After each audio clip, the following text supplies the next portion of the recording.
पुण्यातील वैष्णवी हगवणे मृत्यू प्रकरणात आरोपी बंडू फाटक यांना मुंबई हायकोर्टाने मोठा दिलासा दिलाय। हायकोर्टाने बंडू फाटक यांची या प्रकरणातून निर्दोष मुक्तता केली आहे। फरार आरोपी राजेंद्र हगवणे यांना पवना डॅम परिसरातील फार्म हाऊसवर आसरा दिल्याचा आरोप बंडू फाटक यांच्यावर होता।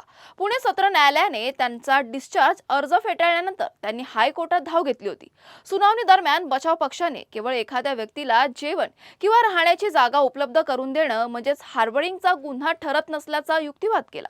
संबंधित व्यक्तीने गुन्हा केला आहे याची माहिती असणं आणि त्याला लपवण्याचा हेतू असणं आवश्यक असल्याचा मुद्दाही मांडण्यात आला। न्यायमूर्ती शिवकुमार डिगे यांच्या खंडपीठासमोर सुनावणी झाली असून बंडू फाटक यांची बाजू वकील प्रशांत पाटील यांनी मांडली। वैष्णवी हगवणे मृत्यू प्रकरणात हुंड्याच्या मागणीसह सासरच्या छळाचे गंभीर आरोप करण्यात आले होते। या प्रकरणात राजेंद्र हगवणे यांच्यासह कुटुंबातील इतर सदस्यांवर गुन्हा दाखल करण्यात आला होता।